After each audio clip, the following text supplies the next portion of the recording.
the web because we just cannot wait. The world must go on. And then overcoming Boko Haram must be on the shelves here in Nigeria. So I thank everyone who has joined us, the panelists, and everyone who is joining us around the world for this on the web because we just cannot. I don't know what happened there, but anyway. So Premium Times Books is a subsidiary of Premium Times Services Limited, the publishers of Premium Times. And so some years ago, we just decided that there are some important books in our country that no one is willing to publish because in any case, book publishing is still not profitable in Nigeria. And so the few publishers only want to accept manuscripts from writers who have already made it, or whose books I believe big enough to attract a huge readership. So we decided to try to see whether we can publish from small writers, academic books, and all the books that are necessary for important national conversation. So first we published Naija They Carry Last by the late professor, our friend Pius Adesami, and then we went on to publish several other books. We had a few public presentation of our books in Abuja, and today we are gathered here to talk about not only presenting overcoming Boko Haram, but to discuss one of the most serious problems, insurgency facing our country today. So my job is simple, is to welcome everyone to this conversation. And I look forward to a very beautiful and impactful conversation this afternoon. Once again, welcome.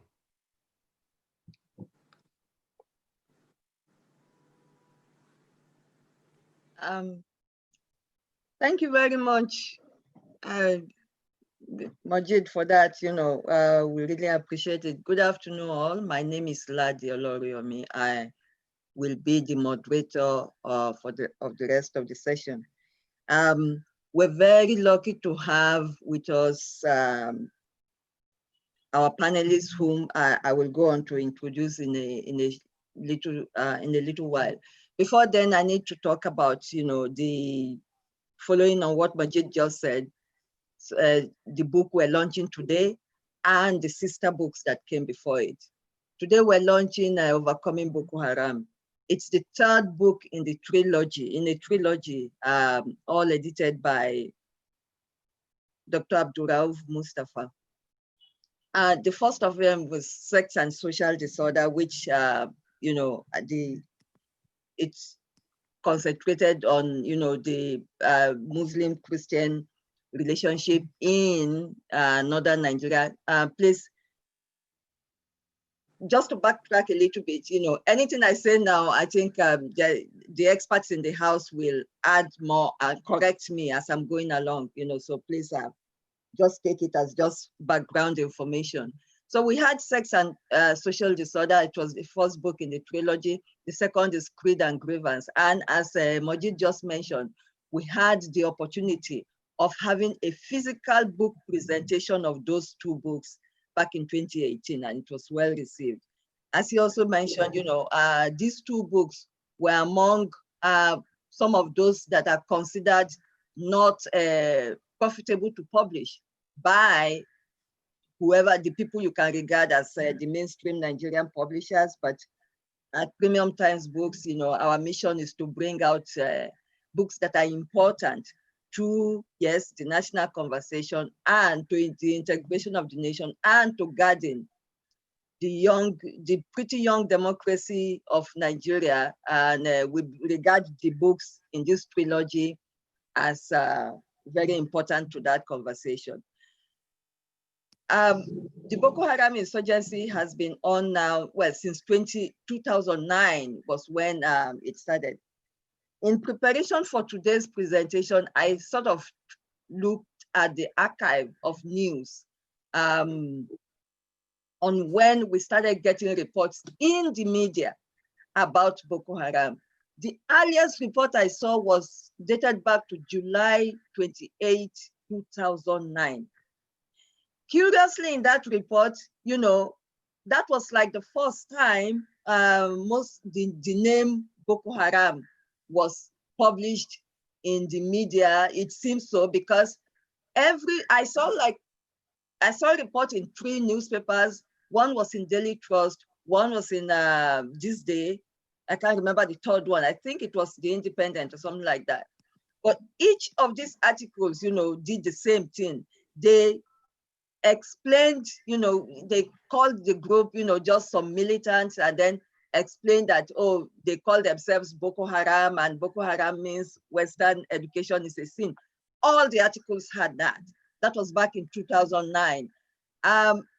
Since then, of course, a lot had happened. That was before the leader of the group was killed in police custody.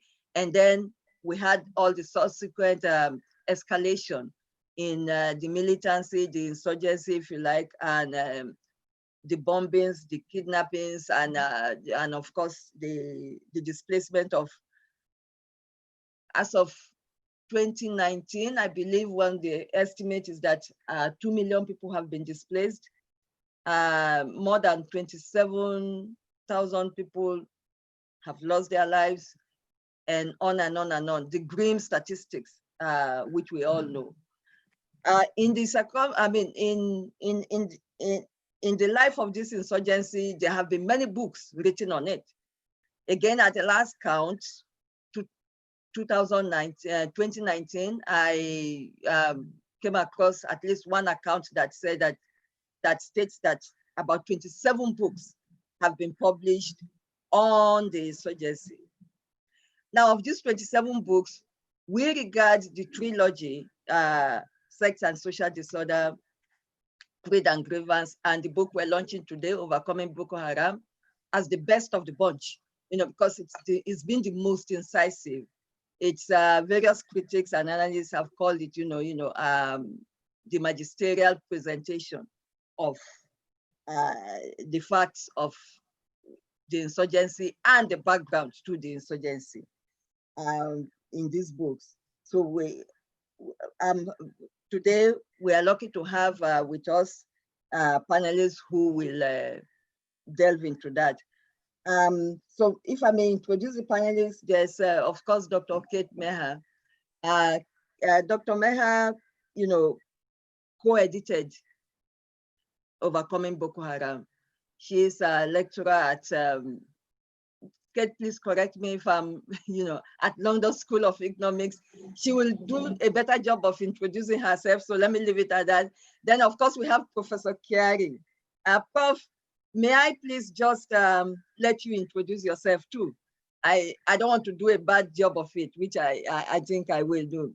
Then there's Dr. Fatima Akilu, who, for her, I can say this, that she edited the CVE. Is that the counter violence? She will do a better job of that.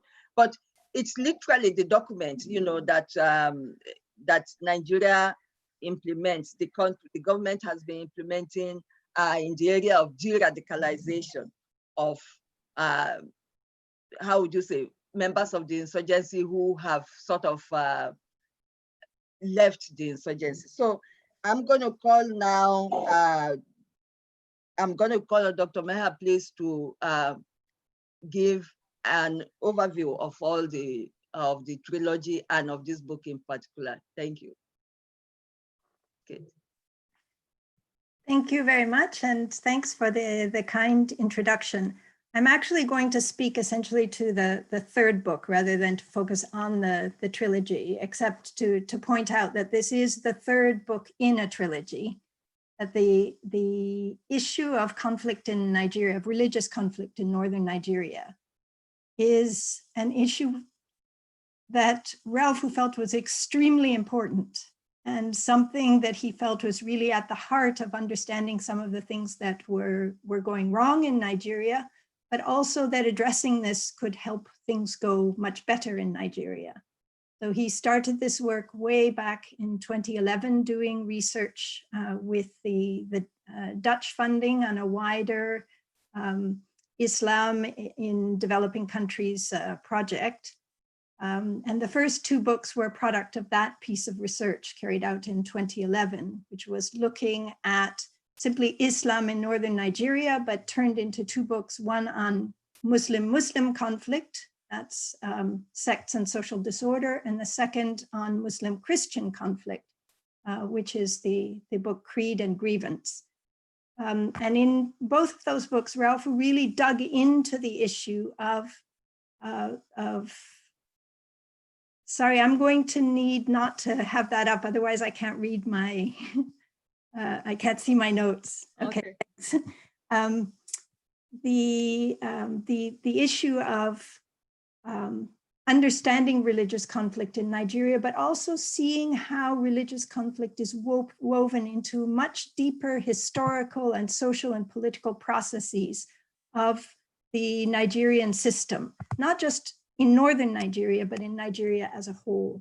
And I think it, particularly in Creed and Grievance, the introductory chapter is a very useful way of moving past some of the stereotypes that the Yoruba can handle religious difference and the Hausa people religious difference, and therefore they have a whole lot of conflict. He really looks at how these issues of religious conflict have become embedded in the ways that colonialism and independence have created very distinctive types of religious politics in northern Nigeria relative to the Southwest, where you still have a very high Muslim population. But the issue that I want to emphasize here is that Overcoming Boko Haram, the third book, really was the crowning piece of research on this trilogy. It's not a tribute book. It's very much a book that was intended to provide in-depth and policy-relevant understanding of religious conflict in Nigeria and how it came to this stage. Really understand what went so terribly wrong in northern Nigeria. I would like to mention that this third book started as a research project also commissioned by the Office of the National Security Advisor, particularly involving Ralph working with Professor Sani Umar, Ralph and Professor Sani Umar working with Dr. Fatima Akilu, who was then at the Office of the National Security Advisor, and with Dr. Ukoha Ukiwo, who was at the former Nigeria Stability and Reconciliation Program that oversaw the research structure and the linkage with the Office of the National Security Advisor. And the objective of this research was to inform a more socially engaged, what was referred to as the soft approach to counterterrorism. And this research was also coordinated on the ground by Drs. Yahya Hashim and Judith Walker of the DRPC, who also carried out some of the research and coordinated the various Boko Haram related research projects. But 6 years after that research was commissioned and has been carried out, and 10 years after the start of Boko Haram, we see a situation in which the chaos is still widening. The issues that were explored in that original research and have been dealt with more recently in the book are gaining increased urgency. We are seeing a situation in which what started as a homegrown anti-state religious movement, a bit like El-Zakzaki's Islamic movement in Nigeria, has become something more like a classic complex emergency. Insecurity is becoming endemic over wide areas of the country. The military is becoming embedded in a classic war economy. Links with ISIS are actually taking root rather than just being something that sensationalists talk about. And Boko Haram itself is turning into an ATM machine for the state and the military, which tends to undermine the incentives for ending the insurgency. So the book is in part asking the question, how could this happen in Nigeria? And that's an issue that troubled Ralph very deeply. He said once that the question of Boko Haram was the first thing that had ever shaken his faith in the survival of Nigeria as a country. So this is really a book, it's not about Boko Haram itself, it's really about the factors that gave rise to it and seeking a much deeper understanding in how Nigeria could succumb, how northern Nigeria could succumb to this kind of extremist violence. And it highlights very much the need to look beyond religious stereotypes and security-focused solutions, and to engage with a more grounded social and political understanding that is needed to overcome Boko Haram. The chapters in the book have been authored by seasoned specialists in various aspects of the Boko Haram experience, specialists in the ulama, in the military, in Boko Haram in Borno State, in northern Nigerian youth, in the informal economy, women, etc., looking at specific issues related to Boko Haram in which the authors have a long-term research experience. And the aim of the book is really to look beyond stereotypes and take a hard look at why Boko Haram emerged when and where it did, and what are the levers for resolving it. Why, for example, did it emerge in the quiet and not particularly orthodox corner of Borno State, rather than in the epicenter of Salafist revivalism in Kano? Why did it emerge in northern Nigeria, rather than in the much poorer and more Islamic neighboring country of Niger?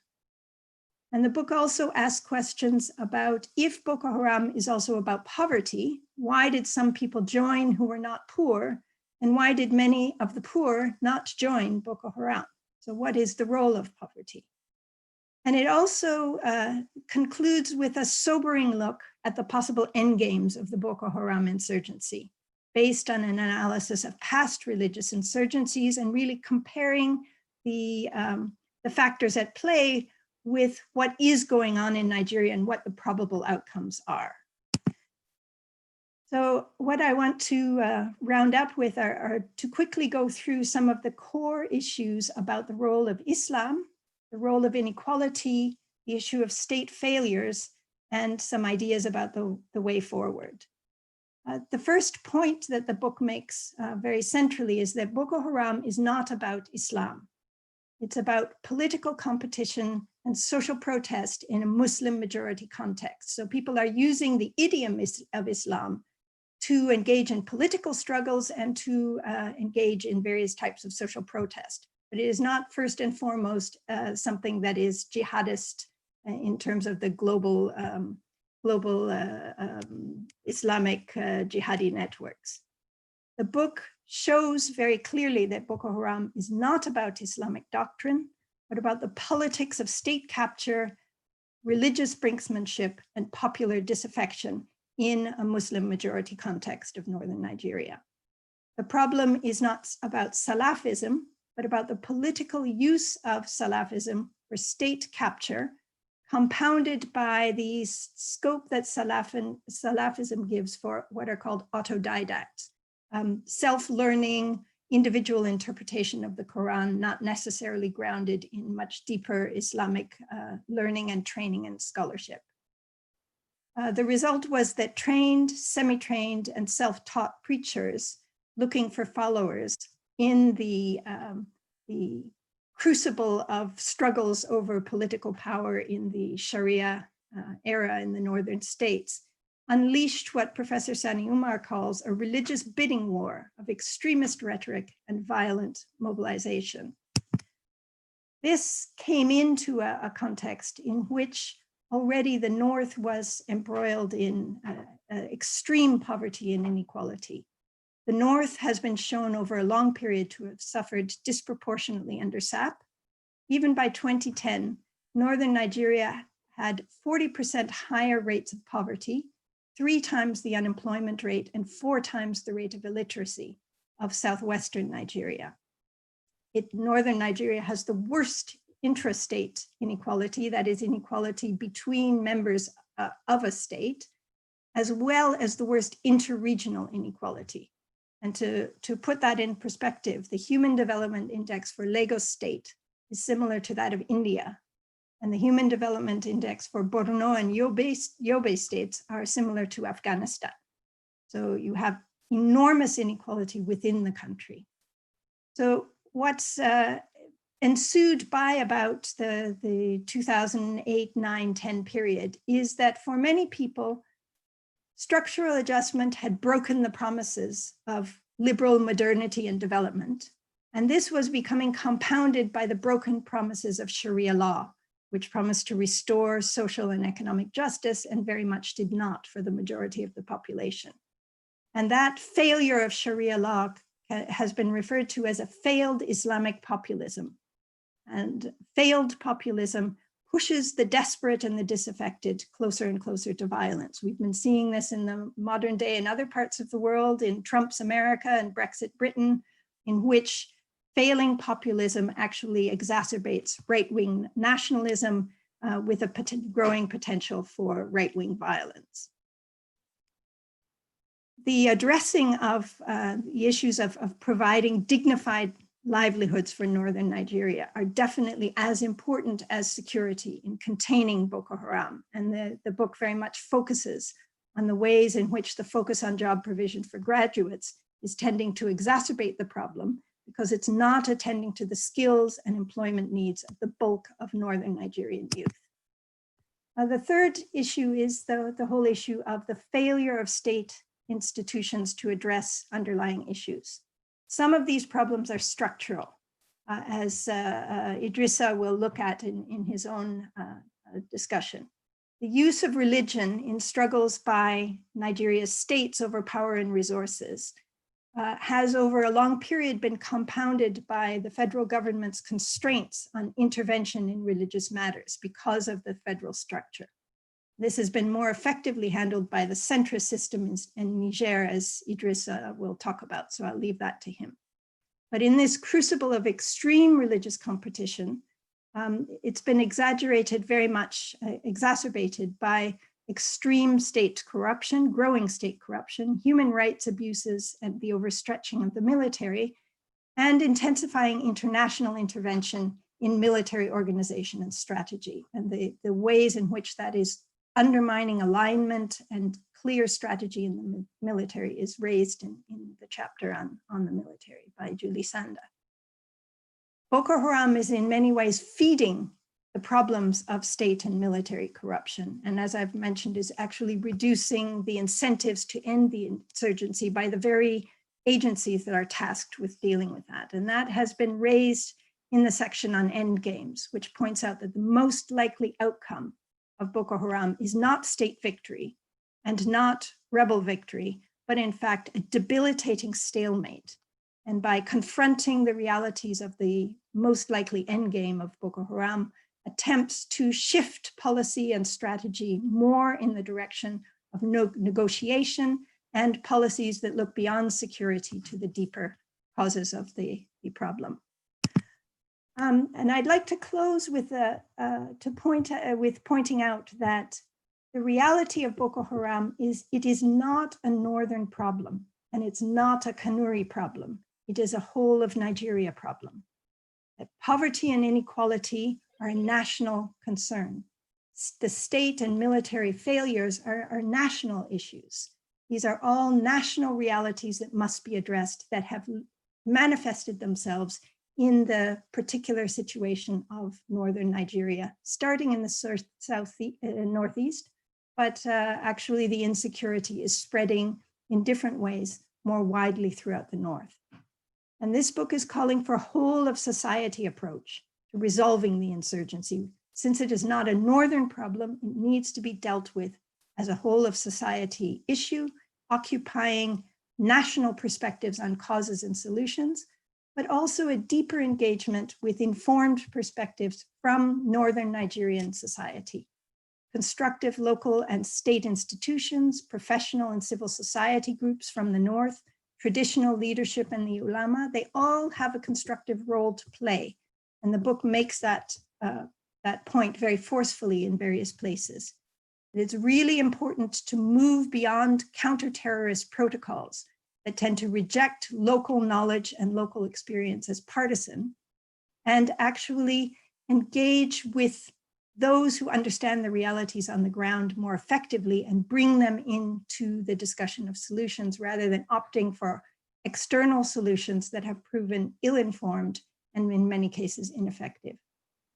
So this book really emphasizes the urgent need to face the real demons of the Boko Haram insurgency, which is to look beyond security to corruption, neoliberal policy failures, poverty, political and economic injustice that have just left too many behind. And these are trends and tensions that are being further exacerbated by coronavirus, which is only going to deepen the kinds of rifts and weaknesses that Boko Haram has been able to take advantage. So I think that the main message of the book is that overcoming Boko Haram requires attending to the urgent issues of decent livelihoods, appropriate religious regulation, and addressing state and military capacities and corruption in order to build a future in which every Nigerian, and especially in which ordinary Northern Nigerians, have a stake.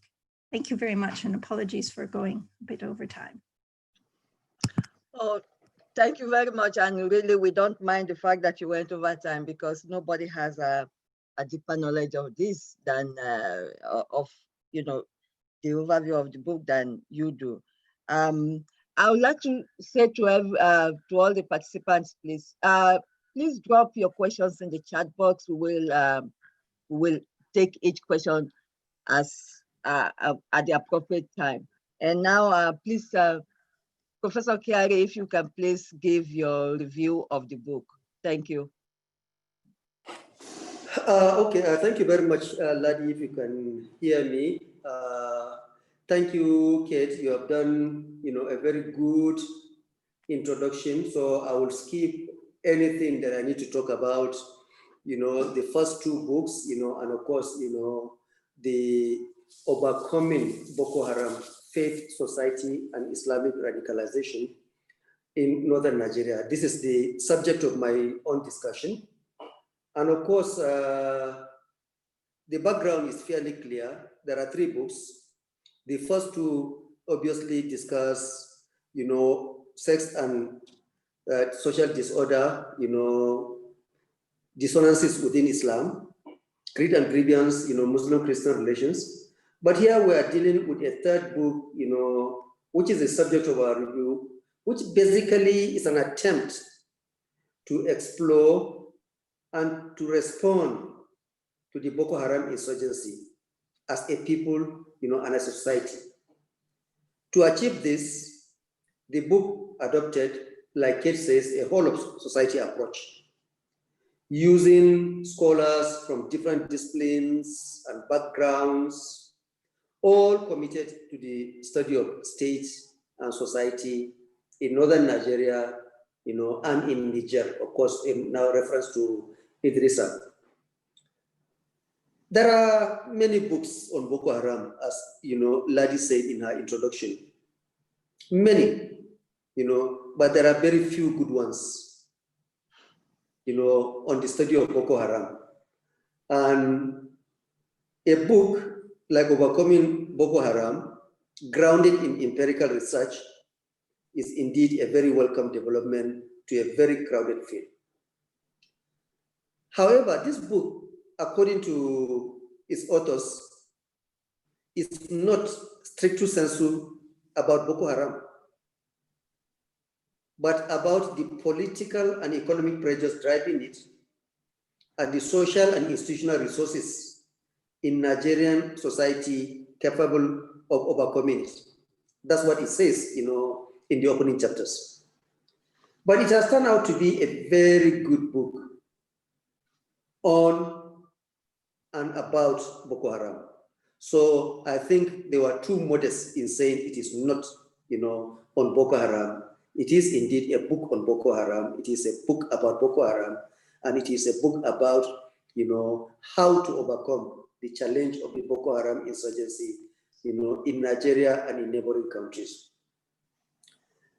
It is a collection of original papers presented very lucidly without the jargons, associated with social scientific writing, meticulously edited, and of course, timely presented at a time of renewed Boko Haram violence and generalized insecurity, across Nigeria, across northern Nigeria, with the distinct possibility of overflowing into the rest of the country.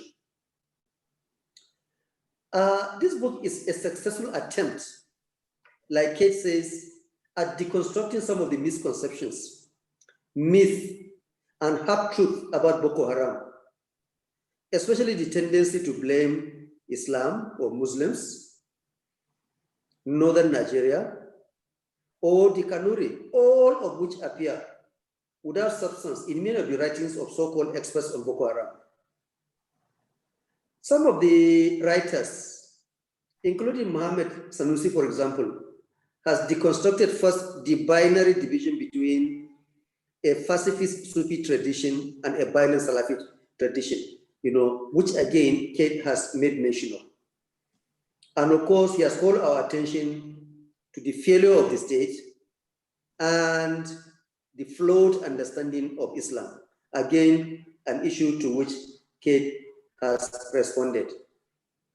Now, the attempt to answer, for example, the question, why Borno, forced by Kau Monguno and Umara, and the question as to why Boko Haram, emerged, and succeeded, in Borno, but it was not as endemic as in the southern parts, of Niger Republic, in spite of similar social and economic conditions, have been forced. But I believe they have not been satisfactorily, answered. Perhaps they were too early in posing some of the questions, and these are some of the dangers of studying an ongoing situation, particularly by political scientists and other social scientists. Areas around Difa in the south of Niger have seen renewed Boko Haram attacks. And in fact, as I'm talking to you now, the areas around Difa, particularly areas around Boso, all the way to Ngegme, have become, camps, for particularly the Iswa faction of Boko Haram. So, well, yes, it did not, happen quite early in the south of Niger, but there are reasons that we should go beyond. It didn't happen here, it happened there. It is because of the centralized nature of the Nigerian state and a federal loose Nigerian system. For me, it's an explanation, but does not explain the whole question. We need to ask questions about the agency of the individual. There was a Muhammad Yusuf in Borno.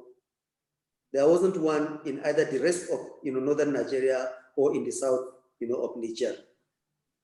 Boko Haram, deliberately chose Kanama, which is on the Nigerian-Niger border, in 2003, and it deliberately also cultivated in areas around Damasak, and Abadan on the Niger border.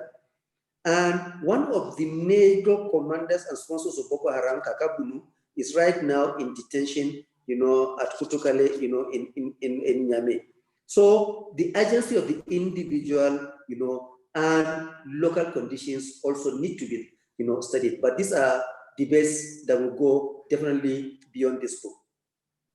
Overcoming Boko Haram recognizes the Boko Haram insurgency and poses driving it as a whole of society problem. And this is its major strong point. And it makes a strong case for a whole of society approach to problems of state failure, regional inequality, corruption, military excesses, etc., etc. Of course, like all edited books, there are a few editorial slips here and there, but they're very minimal. For example, Dachi, where some secondary school girls were abducted in February 2018, is in Yobe State, but it is given as in Adamawa State quite early in page 2 of the book. Similarly, Borno State is recorded as the largest state in terms of land mass, but Borno is actually second, to Niger State in terms of land mass. This is on page 75 of the book. But these are really very minor, issues that naturally you'll expect in a collection, of so many scholars. This book is very optimistic about Nigeria.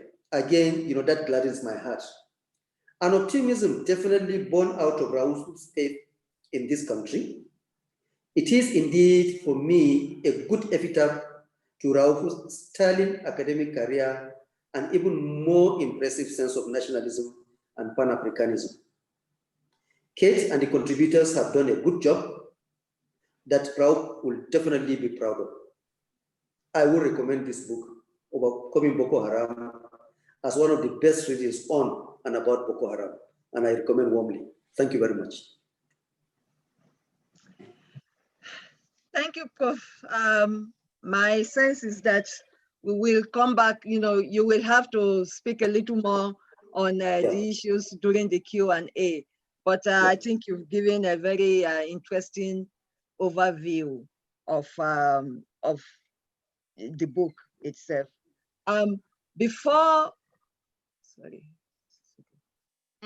We will now call on Dr. Akilu.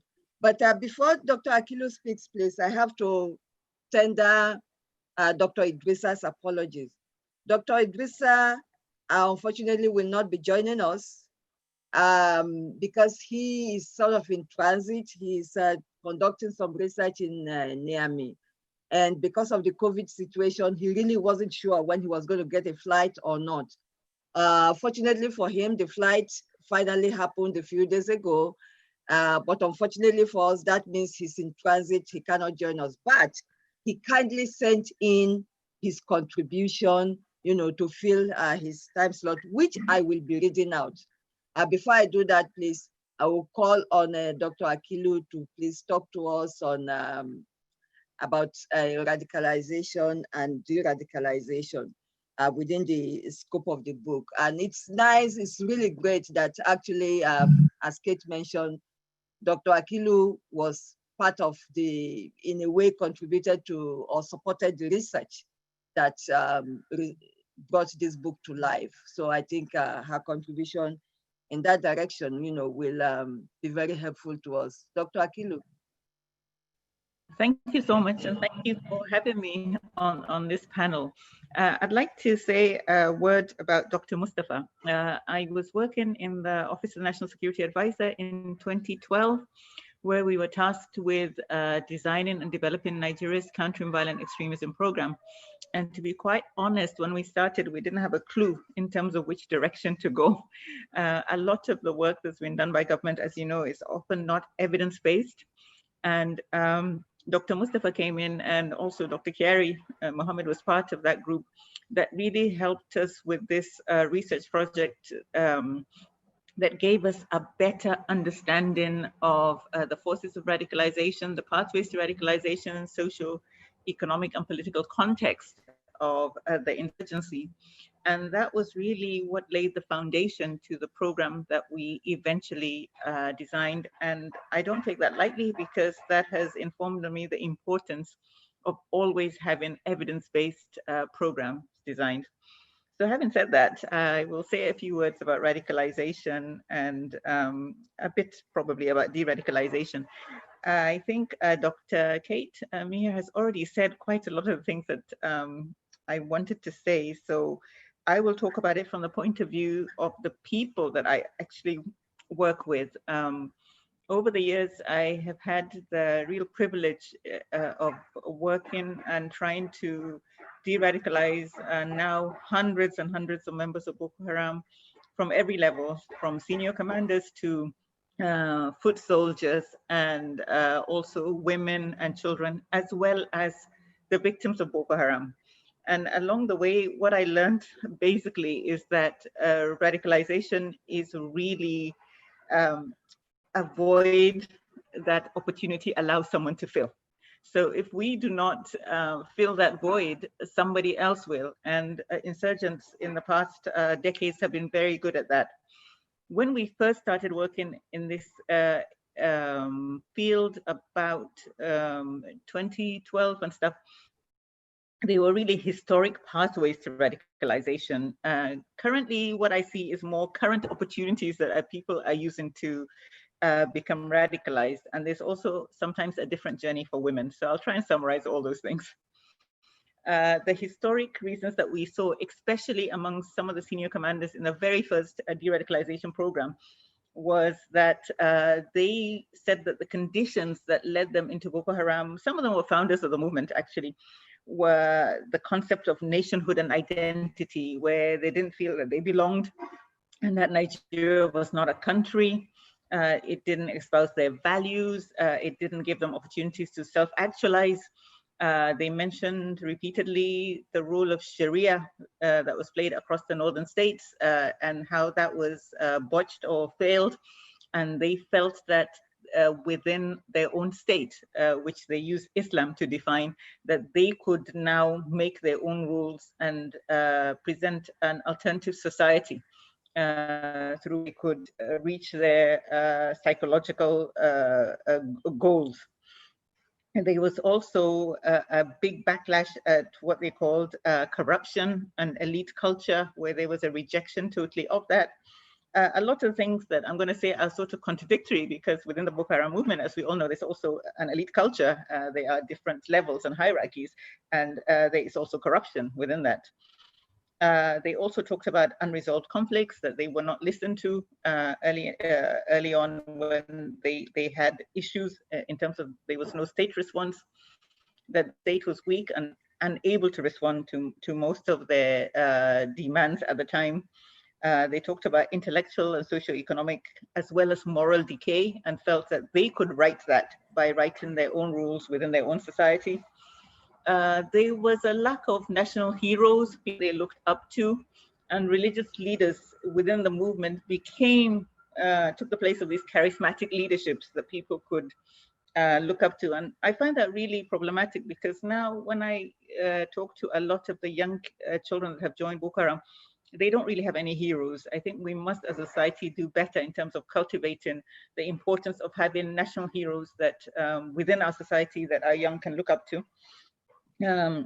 They talked about a psychological void, where a lot of them actually said, the reason I joined Boko Haram is that they spoke to me in my heart, and nothing else was able to do that. So as a society, we have not been as good to connect with certain youth, especially those on the fringes. And certainly Boko Haram in the early days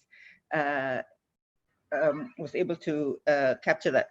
Amongst the elite leadership, there were also references to global events, the Gulf War, for example, the Palestinian issue, but not amongst middle-ranking members. When we talk about current opportunities, what I see now with the young people that joined Boko Haram much later, probably in the 2000s, at least this decade, there's much more emphasis on state neglect. Abandonment by the state, lack of economic opportunities.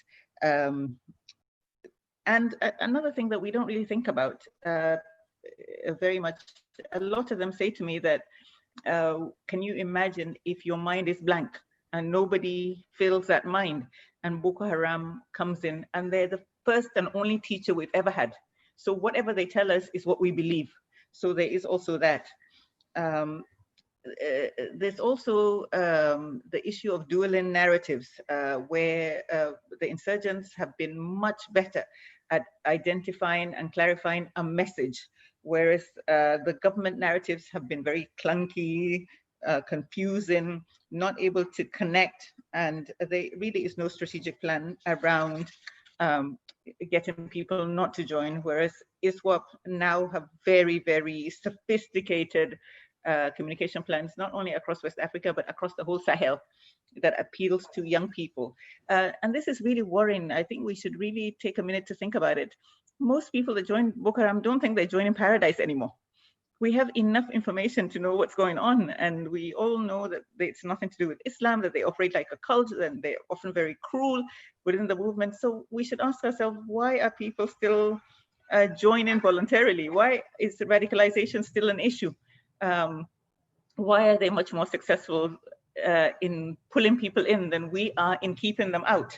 And that is a real problem. It's an emotional pull, it's a psychological pull, and it all states, it focuses around the absence of a state that shows empathy, compassion, provides meaning, provides opportunities, and really understands that young people should be given a platform to actualize their dreams. When all that is absent, regardless of how difficult things are within the movement, you still find people moving and joining that movement. I also want to, because I don't want to take too much time, so I want to talk about two things, the Northwest and women. A lot of time we do not really consider women's sense of agency. Why would a woman want to join Boko Haram voluntarily? Yet we see hundreds of them joining. What is it that Boko Haram is doing, and how is it that it's speaking to women in a way that we can't? Well, basically, Boko Haram has a better understanding, possibly, than the state in terms of human psychology. You have a lot of women that are in very poor neighborhoods where they have no opportunity, they have no voice, they cannot make a single choice for themselves. It's made by husbands, partners, fathers, and in some cases, Boko Haram says to them, you join us and you have a choice. This really has been the pathway for some women. Other women, of course, we know are taken in as slaves and are also used in very horrific ways within the movement. But there is still a pathway for women to self-actualize within the movement, no matter how small. And that is something that we should pay more attention to. When we design programs for de-radicalization, there is not a single state program in Nigeria that looks at women. There isn't. The program focuses completely on men. And that is a big mistake, because we've seen a lot of women that are married to senior commanders that have had very senior roles within the movement who come out and they go back, or we see them recruiting in communities to take these women back. I find that the women's reasons for being in the group, a sense of belonging in the group, what they get out of the group, not too different from the men. I find the women actually much more difficult to de-radicalize, because in some sense, for a small group of women, they get more from Boko Haram than they get from their normal society. They get power, they get money, they get access to status. These are all things that they don't get within the poor communities that they return to or they leave from. So we must consider a better programming for women if we want to stop the cycle and chain of radicalization. Very briefly, the Northwest. I think because we're so focused on the Northeast and terrorism, which is not addressed in this particular book, but I still wanted to say a word or two about it. We're seeing a whole new type of radicalization, another pipeline into these insurgent groups now emerging from the Northwest that are not so different from what we've seen in the Northeast, which we need to pay attention to. So in conclusion, I will like to re-echo what Dr. Kate said and what has been said in the book, that if we want to stem this tide of radicalization, this continuing insurgency, we must be able to remake society. We must provide better governance, provide better services. Governments should be empathetic, and compassion should be at the heart of it.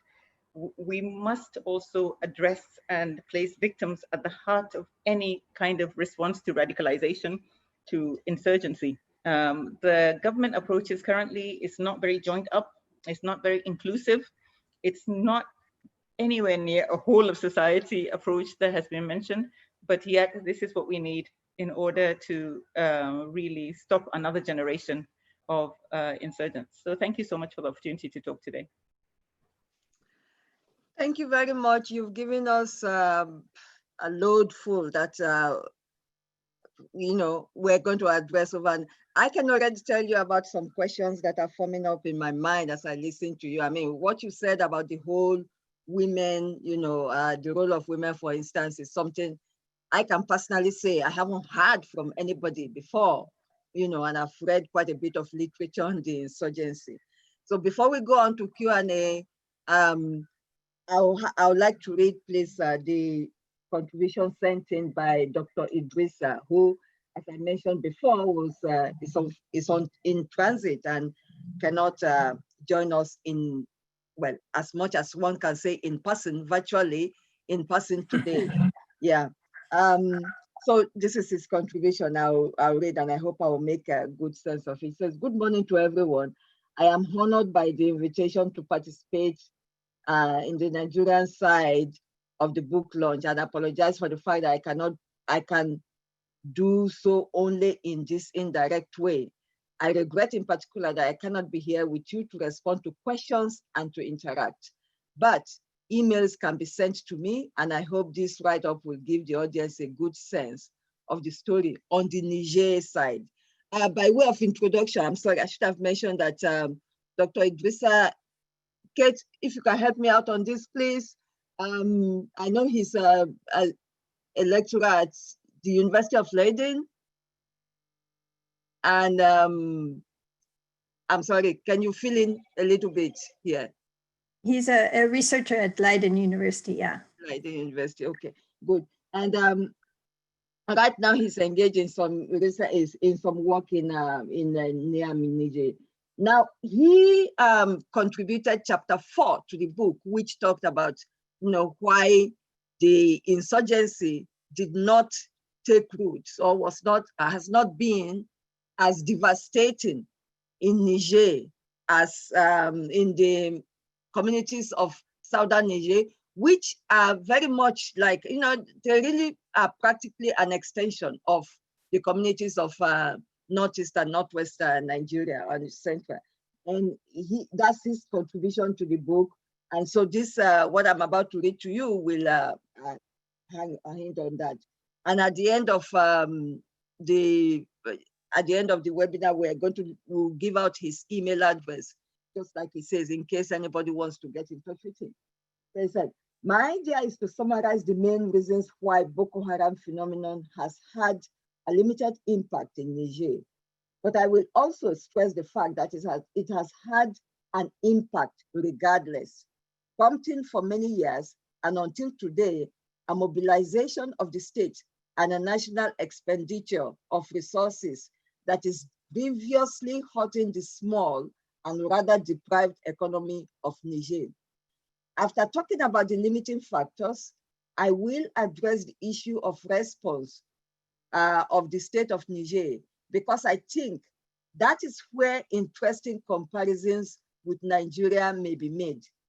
The main reason why Boko Haram, or JAS, as we call it in the book, that's not quite the case, but I'll go on, does not have in Niger the impact it is having in Nigeria are circumstantial. Although JAS was born and grew in northeastern regions of Nigeria, it could have easily taken over the southeastern regions of Niger, just across the border. In Niger's administrative division, this area is called the Diffa. Diffa is spelled D-I-F-F-A. So I might not be pronouncing it right, that's why I'm spelling it out. The Diffa region. From Niger's independence to today, Diffa region has been integrated with the economy and socio-political life of Borno State more than other parts of Niger. The dominant currency has always been the Nigerian currency. The Nigerian pound in the 1960s, the Naira today. More important, the religious education in this region culminated in training in Maiduguri and other Borno sites. And the culture was deeply shaped by Nigerian issues. As a result, the message of Muhammad Yusuf penetrated Diffa region at the same speed it spread into Borno State. In sum, there are many reasons to expect that the crisis in Borno State would replicate at the same magnitude in Diffa region. Why wasn't that the case? There are a number of what one may call mitigating factors on the Niger side: geographic, sociologic, cultural. He says, I will go briefly through each. On the geographic point, Diffa region is a very large territory that stretches northward into a flat, arid, and windswept steppe that shades into the Sahara Desert. That is very uncongenial terrain for the brand of guerrilla warfare which Boko Haram practices. It is limited to the Lake Chad and Komadugu areas of Diffa region, which are only its smaller southern quarter. On the sociological level, my analysis is that there are less social contradictions in Diffa region than in Borno State, because Diffa is a poorer and less urbanized region. The kind of social criticism which was important in the early message of Boko Haram has had less resonance in Diffa, even if the theological criticism about adulterated religion encountered more favorable dispositions among the youth due to the growth in the category of the population of Izala doctrines. Regarding culture, the impact of the Boko Haram message was from the outset stronger among the Kanuri of Diffa region for a variety of reasons. This includes the fact that most of the religious training in Borno State, which I mentioned before, concerned the Kanuri. A good deal of Boko Haram preaching was done in Kanuri, and there were strong family ties between Kanuri in Diffa and Borno. In fact, it is fair to say that the integration of Diffa and Borno is, to a large extent, a Kanuri integration. The region has two other large ethnicities, the Tubu, who dwell more to the north, and the Fulani. The trade and family networks of those other ethnicities connect them more widely to Chad, in the case of the Tubu, and to the other parts of Niger, in the case of the Fulani. Maybe another element of culture worth mentioning is Niger's national and public culture, which has developed a certain style of governance that is different from Nigeria's. In part, that style of governance is what has shaped the response of the state of Niger, which has been probably another factor of limitation because it was more effective than that of Nigeria. Let me elaborate on this, but also stress that even though it has been more effective, the response of the state of Niger is also very problematic on certain levels. The main difference between Niger and Nigeria in terms of political style is that Niger is highly centralized and has a political commitment to secularism. This has a couple of significant consequences. First, regarding decentralization, Niger is not a federal country. When you hear the word governor in Niger, it is not an elected official, but an appointed official of the territorial administration who works for the Ministry of the Interior. You do have local government in the form of an elected chairman of the region, mayors and elected councillors, but their political agenda, even if it has some local priorities and rely on some local revenue, is coordinated at the central level. Their staff is appointed at the central level, including workers in the justice system. Regarding secularism, the underlying idea is that religious authorities must be subordinate to secular authorities. That is not how it is said officially, but that is the thinking that underpins Niger's political institutions. This can have some rather surprising outcomes. Unbelievably, in a Diffa region that is under attack from a group that draws its legitimacy in part from accusing the state of Niger of being a state of miscreants, Niger's officialdom decided to cancel Friday prayers in Diffa as elsewhere as part of its policy to contain the COVID-19 pandemics. And the police were actually sent there to disperse prayer gatherings. These attitudes stimulated an approach to the Boko Haram phenomenon that is not that is not so much smarter than Nigeria's as more coherent. The actions of the state were more coordinated. The mindset of the state actors on the ground had more resolve, in part due to centralism and the secularist, shall we say, arrogance with which they were imbued. Of course, I must add, in regard to the last point, that unlike in Nigeria, pretty much all of state actors in Niger are also practicing Muslims. So I think because of these structures and attitudes, Boko Haram, just as Izala before it, finds the Nigerian political terrain less easy than the Nigerian. However, the response of the state of Niger to the Boko Haram violence has not been very different from Nigeria's. It has essentially been militaristic, and I find that deeply problematic. To a very large extent, the Boko Haram violence is a problem of security administration or governance, not war. The army must play a supporting role, but we have allowed it to play the central role. And I can see how this has militarized the role of security forces, such as in Niger, the gendarmerie and Republican Guard. The problem with militarization is that it needs a target, the enemy. And it has a limited repertoire of modes of action, which in the end boil down to the use of brute force. The end result is more violence and more polarization, including the stigmatization of whole populations seen as the enemy. For instance, the Kanuri in Difa region, who are in fact the first victims of Boko Haram. My current research and the reason why I'm today conducting interviews in Dakar instead of speaking with you is largely about this very problem, which we see not just in the Boko Haram zone, but also in the Islamic State in the Greater Sahara zone that encompasses parts of Mali, Burkina, and Western Niger these days. Thank you for your attention. So that in brief is the contribution from Dr. Idrissa.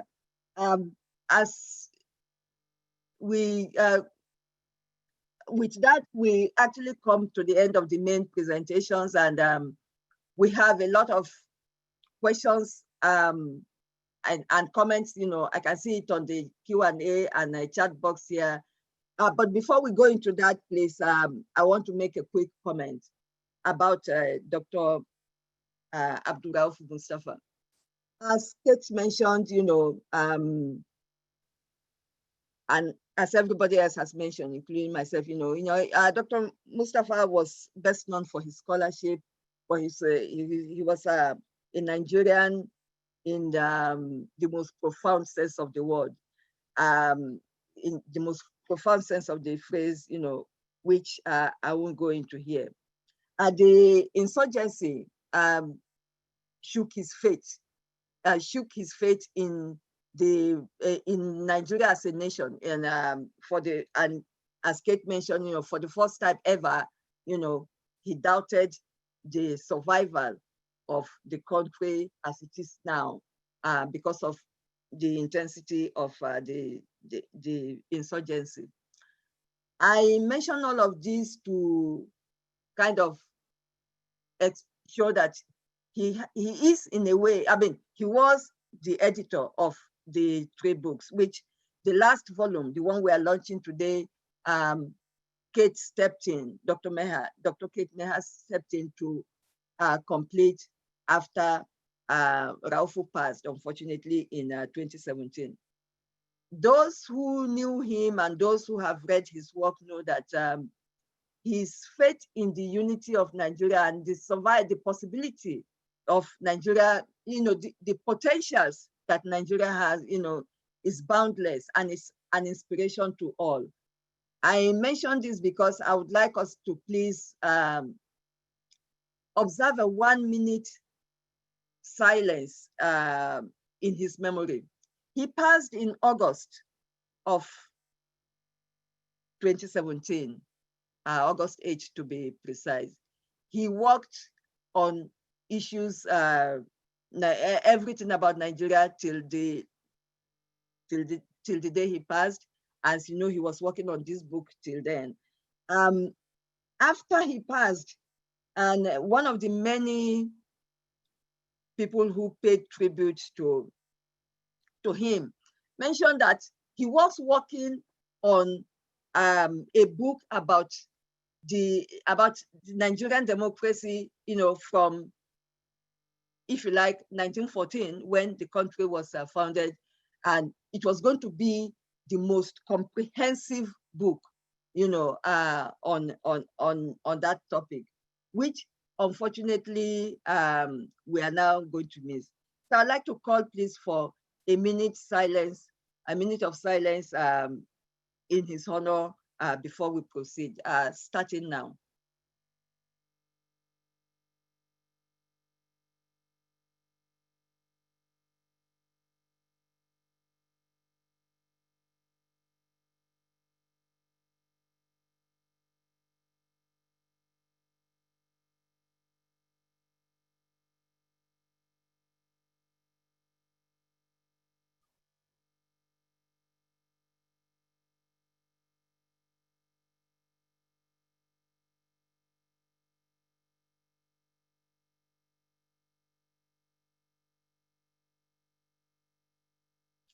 Thank you very much, and may God grant him a sweet repose.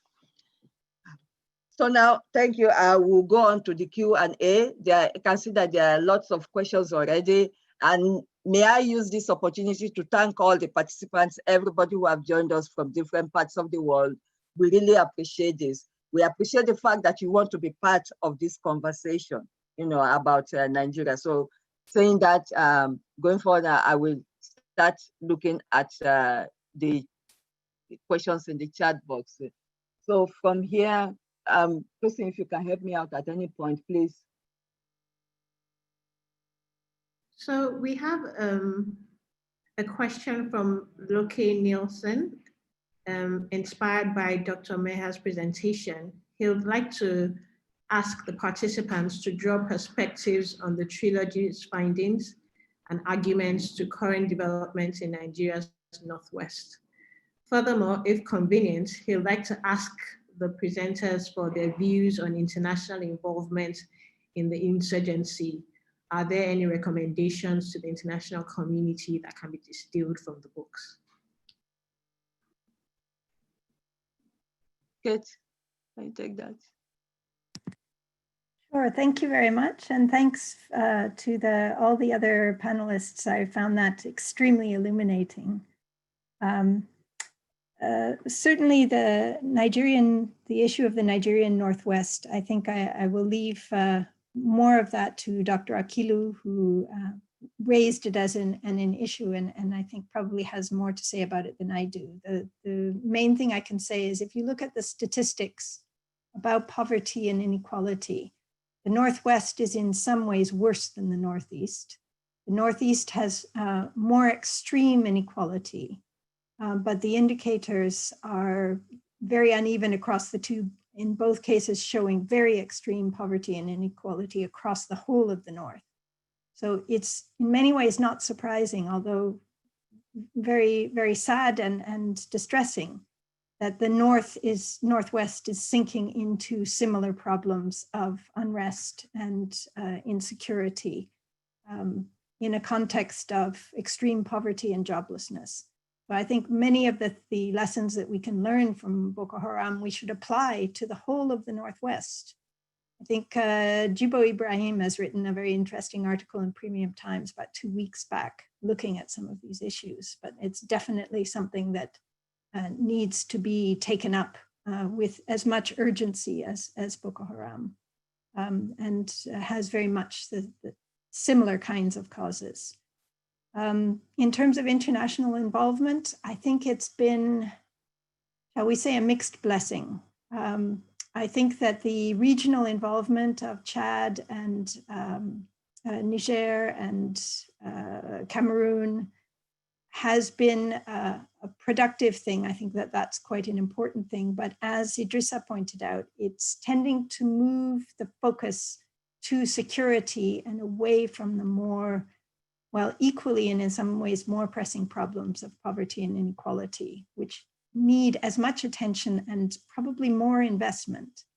And also the broader international involvement, the involvement coming from the West, creates all kinds of other dynamics. The aid industry, the shopping around for more and more military equipment really feeds into the dynamics both of job creation for the middle classes, of garnering aid resources, and of corruption.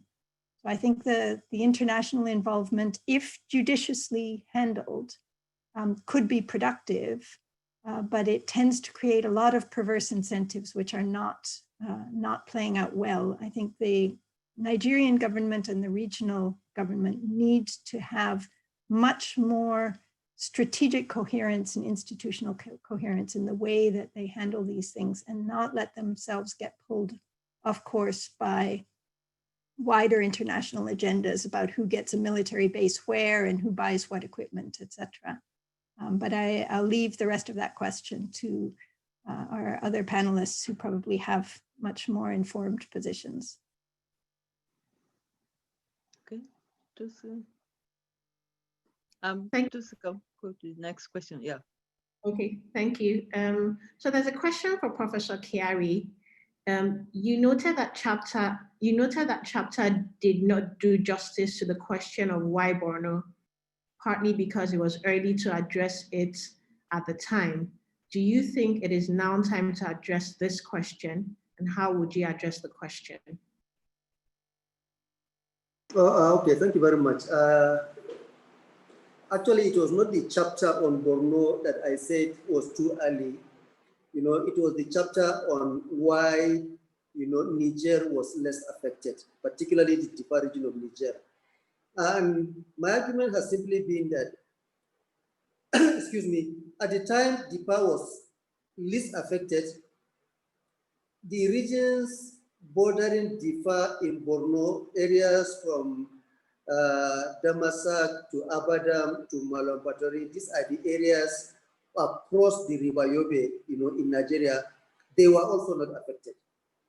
It was the flushing out of sections of Boko Haram out of the Sambisa forest, the break up of Boko Haram into a Shekau, you know, and Barnawi factions that pushed a section of Boko Haram further to the shores of the Lake Chad.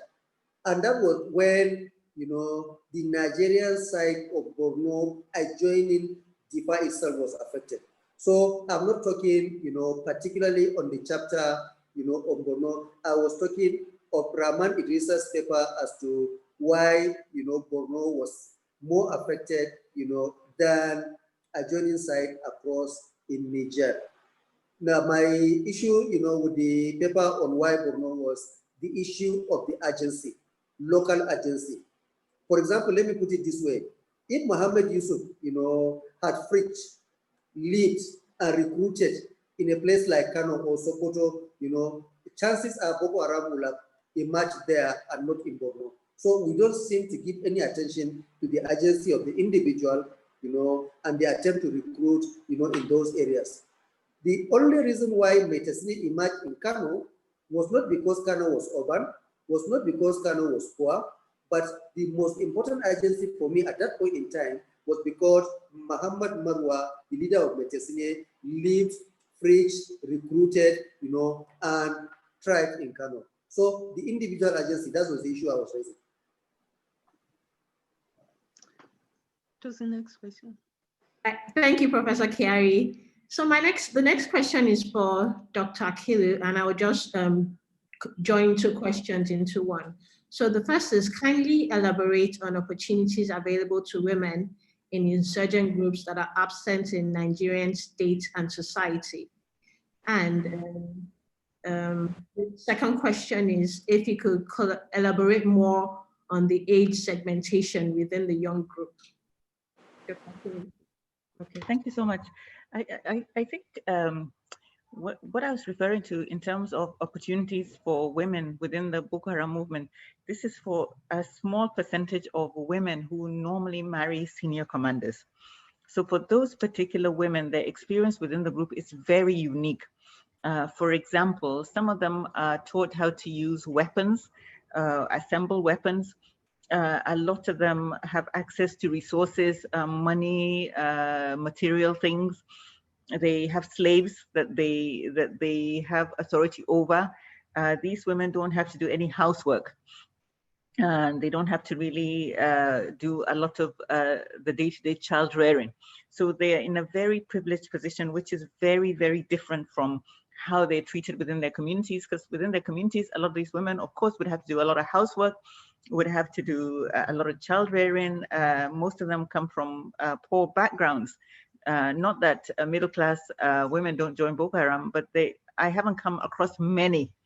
Most of them that do join are not from, unlike some of the men, a lot of the women that join voluntarily or unless they join with their families, really come from poorer backgrounds. So the status that is conferred upon them within the group is something that's very appealing. But the majority, the great percentage of women that join Boko Haram really have a very torrid time. They are married off against their will. They're subjected to a lot of gender-based violence. They have to do a lot of very back-breaking work within the movement, whether it's farming, looking after kids, looking after communities. And they experience a lot of sexual and physical abuse within the movement. A lot of them taken and used as slaves, and some of them are sold within and amongst other jihadi groups. So, but for the small percentage, I think we must, when these women come out, they don't come out sorry that they were in the movement. They don't come out as victims. We must start to look at them really as perpetrators in the same way that we look at men who joined the group voluntarily and had active roles within the group, so that we know that we must have programs for both men and women to keep our society safe. And I think the second, I'm sorry, I forgot the second question. The second question was for you to just elaborate on the age segmentation within the young groups, rather the young group. The youth group, I guess. Okay, in terms of the age stratification amongst people who join the group, we've seen all ages. A lot of, we must remember that now there aren't that many great numbers of people joining Boko Haram or ISWAP voluntarily. A lot of them are kidnapped into the group, or when Boko Haram or ISWAP come into their villages, they are swept wholeheartedly into the movement. We see a lot of very young kids that ended up in the movement because they were kidnapped into it, or after a raid, starting from age 3, 4, 5. But those men who join voluntarily tend to be, and women tend to be young, between the ages of maybe 15 to 20 or so. So by and large, it's still a young movement. Most of the decision makers, the commanders, are now aging out, because some of them are the age of Muhammad Yusuf, Sheikho, and we see more and more their sons coming into leadership positions. And we're also seeing that commanders that have been coming out of the movement recently are very, very young. So you have 16-year-olds leading commands, 15-year-olds, 17-year-olds. So we have a child soldier. We have a child soldier situation. Yeah, in a way. Well, we call them children associated with armed groups, but it's similar because they do play combat roles. But we must qualify that a lot of these young people who are in the movement, it's very complicated. Then they are perpetrators, but some of them are victims. So we must be more nuanced in our approach to rehabilitation and reintegration, because some of them didn't have a choice to join the group, or they joined to keep safe, or they were swept into the movement, or didn't understand what the movement was. So we see double sides of that coin of the young people who join armed groups. Thank you, Dr. Akilu.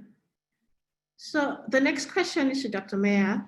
In the course of your presentation, you mentioned in passing what you described as war economy. I'd like you to talk more about that. What would you say that the Boko Haram war keeps raging more because of war profiteering than what you also described as the crucible of religious competition? Thank you very much. That's an interesting question. The issue of war economies is something I think Premium Times has actually been doing some very interesting research on. It's coming out bit by bit. I don't know if everything is there, but definitely at the beginning, war economy was discussed as something that Boko Haram did. You know, how did they pay for their equipment, their weapons? There was a focus on kidnapping and ransom, a focus on knocking over banks and getting money from attacking banks. Gradually, as they became more entrenched, the fish and pepper trade from Lake Chad area are major issues. And in the more settled ISWAP era, taxation, taxing both movement of goods and people who are settled in Boko Haram controlled areas. So all of those are parts of the war economy. But one of the complications that has come up is that the war economy is not only about Boko Haram and how Boko Haram finances itself. It's becoming a much broader issue that involves the ways in which the state and the military, Nigerian state and the military, are getting involved in the war economy and also indulging in some of the profits from that economy. So for example, taxing movement of the pepper trade, fish and pepper trade on the road, getting involved in the fish and pepper trade directly. This has been a growing problem of the military, who then get a stake in these things continuing. And one of the things that has been written about extensively and is taken up in the book as well is, of course, the whole security vote part of the war economy, that security votes are increasingly used as a way of generating resources for elections, for personal enrichment, etc. So the war economy that through which Boko Haram funds itself is in some cases dwarfed by the enormous resources generated through the ways in which the state engages with Boko Haram and the way that those resources are drawn off for corrupt uses, for political financing, etc. So it's the entangling of these sources of resources, not just the financing of Boko Haram, but the creation of economic incentives for the state and the military to have a stake in the continuation of Boko Haram. That is part of why the war economy has become such a complex issue. Thank you, Dr. Meha. So my next question is for Professor Kyari, and it's from Daniel Iweze. He asks, do you subscribe to the calls in recent times by Nigerians and leadership of the National Assembly on the president to overhaul the security architecture will help in defeating Boko Haram? Well, my dear, simple answer to that is I don't know. Thank you, sir. So the next is to Dr. Kilu. How best do we mainstream PVE across the 3 tiers of government in Nigeria in the face of increasing militarized responses to insurgency, even when it's not working? I think that's a really good question. How indeed do we do that? I've been very dismayed to see that a lot of the spending still continues to be on military solutions when we know that military solutions alone does not work. There's been a reversal of non-military countering violent extremism, preventing violent extremism programs in the last 5 to 6 years, which is a real shame. The approaches across all tiers of government are not joined up. There is no central agency anymore that has the mandate to do the non-kinetic work associated with countering violent extremism. There was a time that was domiciled within the Office of the National Security Advisor, but which now sort linkages across multiple agencies of government at the federal, state, and local level. But since that architecture was dismantled in 2015, there really has been nothing to replace it. So what we have is pockets of activities. And the government emphasis now is on de-radicalizing Boko Haram members that are coming out, mostly men.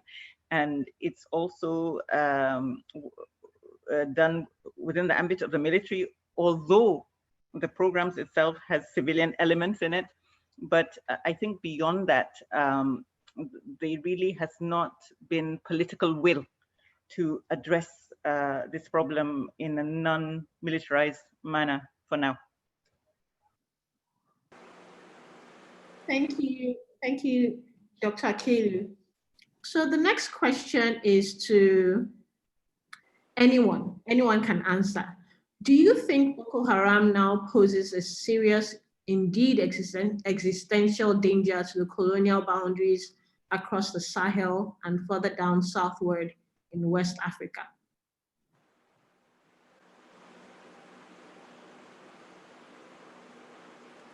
An open question. Do you want to start us off on that? Oh, me? Can you start us off on that? Then, you know, if Dr. Meha can continue. Okay, whether Boko Haram poses an existential threat to colonial boundaries, no. Yeah. No, Boko Haram does not in any way threaten colonial boundaries.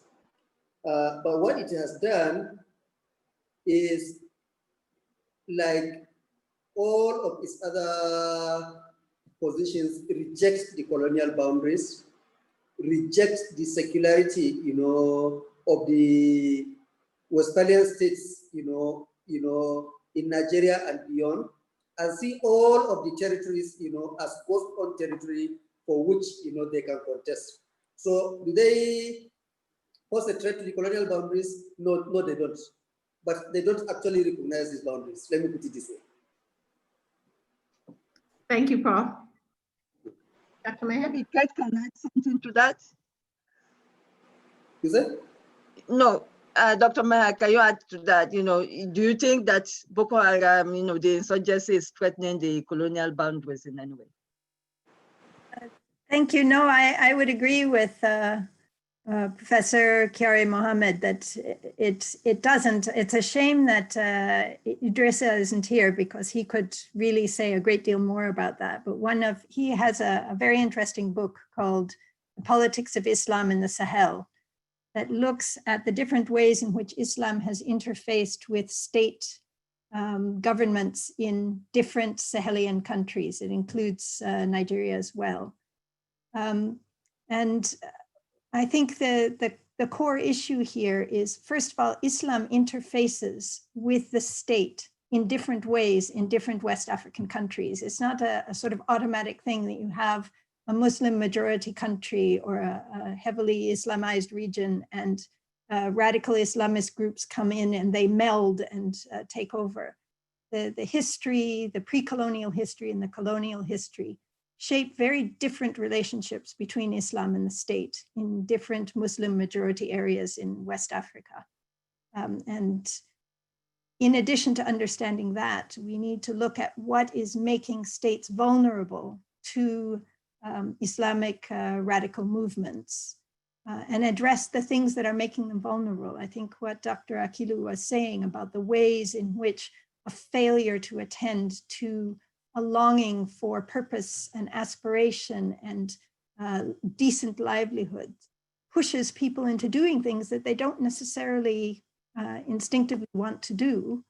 But when young people especially are seeking a purpose, if purposes aren't provided for them, she had a wonderful statement, I think, earlier on that I took note of, that radicalization is a void that opportunity allows someone to fill. If we don't give young people something to aspire to, something to do, something that gives them a sense of dignity, then they'll look for someone who will, and those people won't necessarily be constructive forces. Look at Donald Trump, look at Boris Johnson. A world in which we leave people to be ravaged by economic forces that don't care about them is a world in which increasingly wacky things can happen, as we are witnessing. I don't think northern Nigeria is an isolated phenomenon, but these phenomena play themselves out in particular ways in particular contexts, and you need to take the context into account. So I do agree that the colonial boundaries are safe, but the important thing is to understand why this vulnerability to Islamic radicalization is happening and address the causes of why this vulnerability is arising, rather than focus too much on just Islam or just security, which is really treating the symptoms.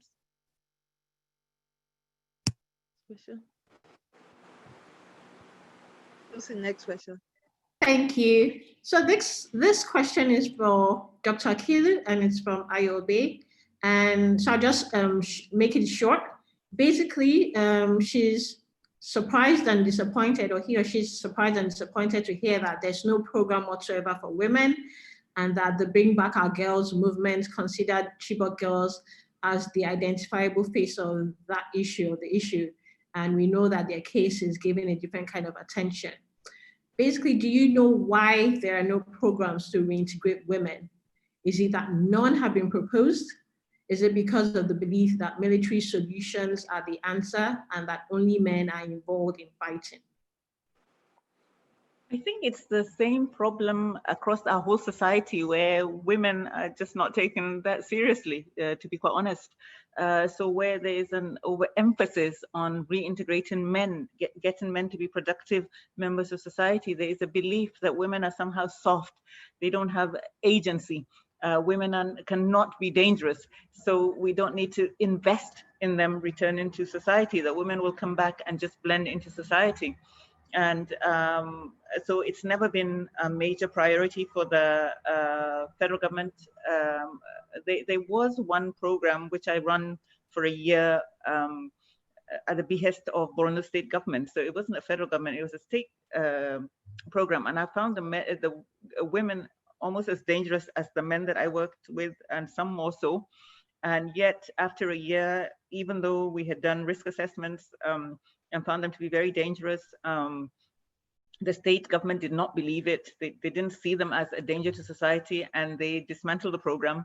2 went on to commit suicide bombings, and 1 went back to her husband, who was number 2 in Boko Haram after a year of being in a program. So I think women are just not looked at as very dangerous. And I think there's also a problem that you don't have very many women in decision-making roles at the very top. So where policy is made, it's done around the table where it's mostly men, and they are only looking at it from a very masculine point of view. So women's issues don't really factor into the equation at all. And I appreciate the question about the Bring Back Our Girls, which has actually brought a spotlight, both national and international, on the issue of women being held by Boko Haram, even though it has focused mostly on victims, but it has pushed government response to invest more in the experience of women within the group, which was not the case.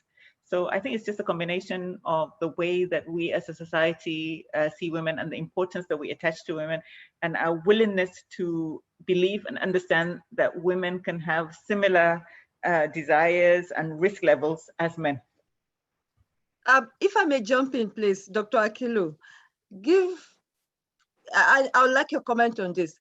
If it were 275 boys that were kidnapped from Chibok and not girls, would it have made a difference in the response to the insurgency? Possibly not, because we did have the case of the Buniyadi, which was mostly boys that were massacred by Boko Haram, which did not elicit the same kind of response. But I think there was something that resonated globally about the idea of these girls who normally are not allowed access to education in the same way as boys are. were also kidnapped and their education was truncated. So I think it really connected all over the world. So yes, the fact that they were girls made a big difference, I believe. Go on to see. Okay, thank you, Dr. Akilu. So my next question is for Professor Kiari. It is, a key theme of the book is the likely end game. What opportunities are there for nonviolent resolution? That's a difficult one. There are opportunities definitely for non-violent resolution, of the conflicts, but the major impediment to that is that the war against insurgency, and that's the name, it's a war against insurgency in Nigeria, is driven by the military. And as long as it is the military that drives the process, the only thing the military knows is war, and violence and how to defeat it violently. Even the Operation Safe Corridor, which is part of the government's, DDR program, is still located in defense headquarters. It's still military driven. And it is a drop in the ocean. So for me, for as long as the Boko Haram issue is seen as a security problem to be dealt with by security agencies, particularly the military, there will be no non-military conclusion. Are there other avenues for non-military conclusion? Yes, there are. After 11 years of conflict, clearly we are coming to some form of a stalemate. Yes, Boko Haram may be pushed out of the areas, the large swath of territories they control, but they still clearly have capacity not only to attack, kill, and maim unarmed civilians, but they are still taking the battle to the military. They are still, killing armed soldiers, in battlefields. So what that means is we're almost, stalemated. What do you do if you can't?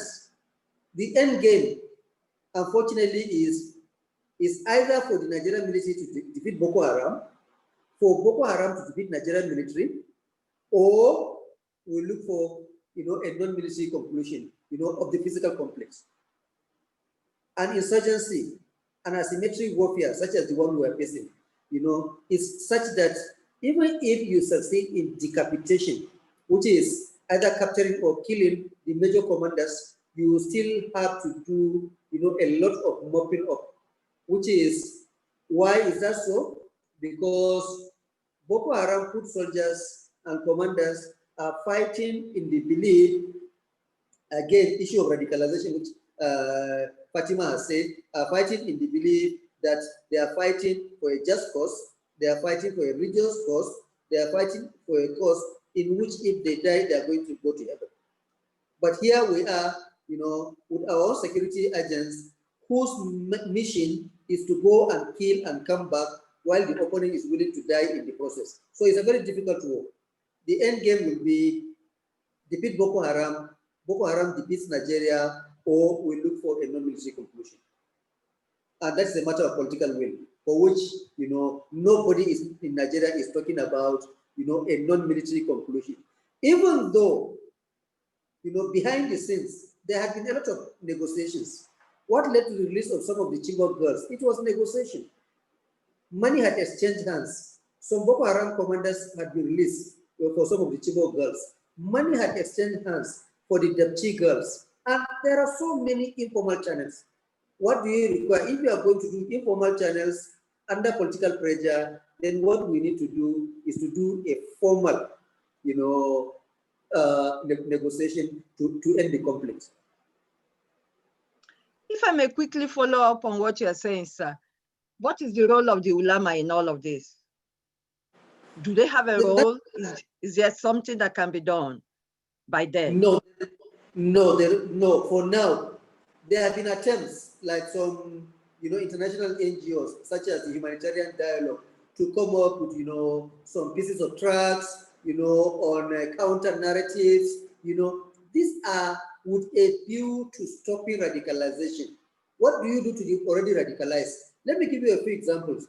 when the Kabiru Tanimu Turaki Committee, under President Jonathan, visited some of the prisons and talked to some Boko Haram in detention in Kuje, Maiduguri, and other prisons, including some very well-known, respected Nigerian ulama to talk to them. You know what they told them? Oh, why don't you just come and join us so that we overthrow, this illegitimate and non-Muslim government? So that's the level of radicalization. The ulama, they were silent at the beginning of Boko Haram, except for a few who were directly attacked, such as the Salafi Izala preachers, or those who were trying to dissociate themselves from Boko Haram because they had some rapport with Boko Haram before Boko Haram became violent. Other than this, several of the ulama who Boko Haram thought might challenge them, were the first victims of Boko Haram, so several of them were killed. So for now, the role of the ulama will come, perhaps after the physical fighting has started, has stopped. What would that be? That is when the Operation Safe Corridor, or Fatima's program, such as the one that she did in NIM, will come into play to say, okay, fine, let us now truly de-radicalize, desensitize, and remove, this violent ideology out of their heads once and for all. But while it is ongoing, it's going to be fairly difficult. Thank you. Thank you for your thoughts, sir. So I think this question is more targeted to Dr. Idrissa, but I'll ask, are we not exaggerating the success of the model of Niger Republic when we recommend more centralist governance in Nigeria, bearing in mind that Niger's claim to secularism, where majority of those in charge of governing the country are Muslim? How will further centralization of curriculum in multi-religious and non-circular Nigerian polity address the country's diversity that is already brimming over with requests for more decentralization? Professor Kiari, maybe you should take that, please. Okay. There are, you see, the historical trajectories of Nigeria and Niger are different. So Rahman Idrissa has clearly indicated the various similarities between the north of Nigeria and the south, of Niger, very brilliantly in his own chapter. He has also shown that the colonial experience of northern Nigeria and Niger are completely different. This is History 101, things about, the attempt at complete assimilation, under the Francophone system. The acceptance of secularism, even by Salafi scholars, in Niger. They are not questioning, the concept of secularism of the state, under their laissez-faire program and so on and so forth. So to an extent, because of socialization, conditioning, conscious and unconscious acceptance, of the issues of secularism. In the Nigerian context, even those Muslim ulama and everyday Muslims who do not accept Boko Haram's views, have issues, with whether the Nigerian state is secular, or not. But they may not be violent, but it's an everyday conversation among Muslims as to, the secularity of the state and whether or not, a good Muslim can survive in an, in a non-secular, in a non-Muslim kind of environment. So they are different. It is not about the centralization, or a federal system. The other issue, is that Nigeria, for all of, its own problems, still insists on fundamental human rights and Chapter 4 of the Nigerian Constitution. Nigerians will insist on their freedom to do so many things. The Nigerian state is so centralized, even though it's a democracy, but to all intents and purposes, it's also a police state. It is better policed. If they have little qualms, about human rights. So Ayo that simply now asks a question now, will go to court, to defend, or in fact, even as a public interest litigation, if the rights, of Nigerians or a section of Nigerians, are trampled upon. So there are different, situations. It's not whether it is centralized unitary system, or a federal system. But even Boko Haram, even Mohammed Yusuf, exploited this loophole, in Nigeria's practice of democracy and rule of law. Because every time he was arrested, and kept in detention, his lawyers will go to court and challenge, his detention without trial. And more often than not, fundamental human rights clauses are used, to release him from detention. So Boko Haram, they're also very smart actually. They know the Nigerian constitution, they can use it when it fits them, but immediately, they are out, they will go on war against the system. So there are two different situations. I wonder if I could come in there briefly as well. I think that nobody is calling for the centralization of the Nigerian state. I think what Prof is saying there is important to take into account. What we're doing here is pointing out that there are structural differences between Niger and Nigeria that make this kind of violent extremism less likely in Niger than in Nigeria. And then in understanding what are the structural realities in terms of the nature of the state in Nigeria, I think it's very useful to identify first, it's not just about bad governance and corruption. It's also about structural issues that need to be confronted. That Nigeria is a religiously polarized society in which you have a large number of Muslims and a large number of Christians, and therefore a centralized system simply wouldn't work. Secondly, that secularism is not mandated in the Nigerian constitution. What is required is balance, and balance can be exploited by the states. The Christians have this, we Muslims must have it. The Muslims have this, we Christians must have it. And the reality of a centralized oil-based economy and a religiously polarized society mean that increasingly the states are able to use religion as a card to struggle for greater access to resources and power in their struggle for access to the oil wealth and to various other issues within the Nigerian framework. So when religion is being played as a card in struggles over power and resources, and the federal government can't do anything but play the balance role, that leaves a situation in which necessary forms of religious regulation are not taking place. And so in the book itself, a few items were raised, such as the preaching boards that used to exist and the more careful regulation of religious teaching within the education system. In a situation, especially now, in which many Islamia schools are coming up that teach standard subjects alongside Islamic teaching, so that the main form of education for many students is within these Islamia schools.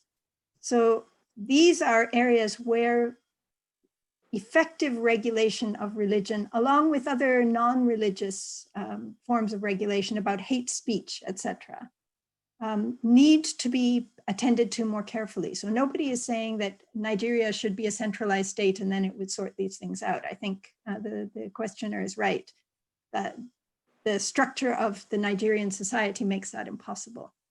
But it's really important to register that there are some structural constraints to addressing this.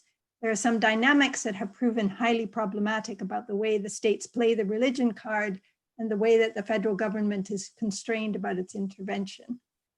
And then the need to find other effective modes of basic religious regulation through the appropriate regulation of preaching, all delicate issues I recognize, through the effective regulation of education, and through much stronger enforcement of any kinds of legal prohibitions against hate speech, aggressive, inciting violence, etc. That's just all I wanted to add. Okay. Yeah, thank you. Tosin. Thank you, Dr. Meher. We're at the 51-minute mark, or lack of better word, we have 9 more minutes. So I'll just take one more question and hand over to Mr. Loriyomi. And questions that we're unable to answer, we will get them together and send via email.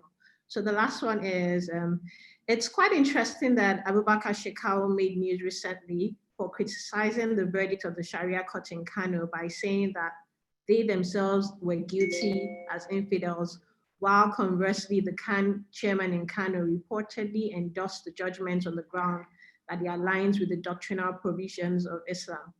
How do we understand this paradox, considering the potential for weaponizing religion by adherents of the different religions? Anyone? Prof, will you start us off? Yeah, actually, there is no paradox. You know, as far as Shekau is concerned, you know, it's either you are Boko Haram, the rest of us, you know, who also pray 5 times a day, you know, and the person who goes to church or synagogue are all the same, you know. So what he's basically saying is, look, you know, the Sharia court you use to convict somebody is, you know, in real terms, not a Sharia court. It's not different from your magistrate court, you know, or an area court that uses the penal and the criminal court. So there's no paradox. So it's like, okay, you want to do, you know, Islamic Sharia, do as we are doing, or else whatever else you do is not the correct thing. I think there's no paradox in this. You're either with us or you are against us. If you are against us, you are infidels. All of us. That's the message. Good. I think it's also interesting to note in the context in which many people start to think of Nigeria as a fully polarized society in which Muslims and Christians don't get along, that a lot of Northern Christians actually find the Sharia courts useful. I have interviewed Igbo traders who say that they prefer settling disputes in the Sharia courts because it's much quicker, and they feel that it's taken more seriously by all the parties involved. So this idea that somehow Sharia courts and Islamic ways of doing things divide Nigeria, I think there are problems, and that in a multi-religious society, one has to make sure that the institutional procedures give space for everybody to be to have their rights observed. But the reality is that Sharia courts are not necessarily a point of division. They've been around for ages and ages. It's not the same as Sharia law. They are a part of the local court system in the north. And there are many Christians who find them useful, particularly for business issues, to make use of them. So again, I agree with Prof that it's not a paradox. Okay. By way of rounding up, please, I'm going to ask a question. The popular perception of the insurgency in Nigeria and across the world really is that these are Islamic Muslim insurgents. We like it or not. And that is the popular perception. And Kate mentioned the aid industry that has kind of, I don't want to say interfered or intervened, but had become involved in the insurgency, so to say, you know, as aid, since it got popular after 2009. So when you look at that, and it's also, I mean, part of that perception is also that, oh, these are Muslims who are, you know, out to Islamize everybody. And number two, that these are all poor people. But again, speaking on what you call, I mean, using to go tag on the word paradox, like you said, Kate did mention, and I think Prof too, and Dr. Akilu, that we have rich people who joined Boko Haram. We have practicing Muslims who refuse to join Boko Haram. So what is going on here? Why is it that, you know, why is it that this popular perception is not the reality?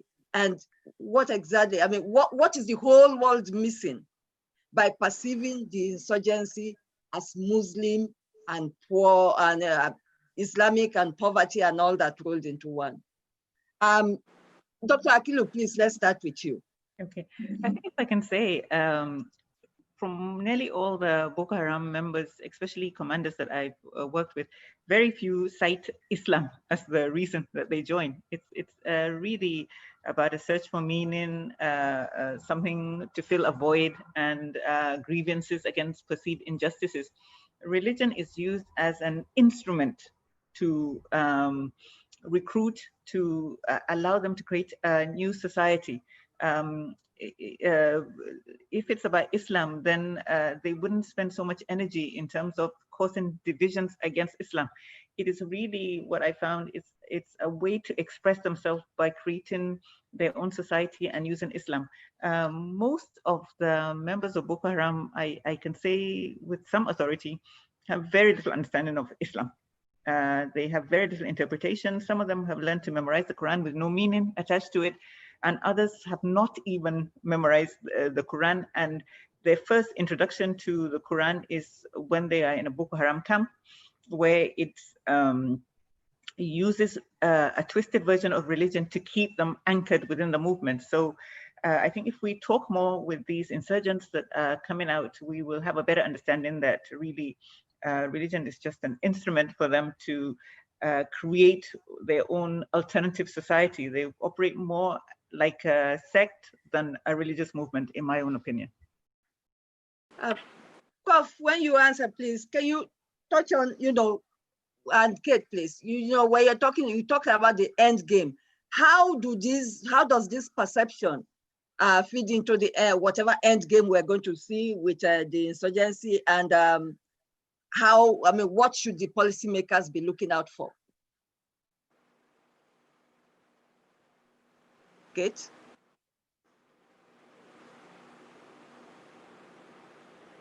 Your mic is muted.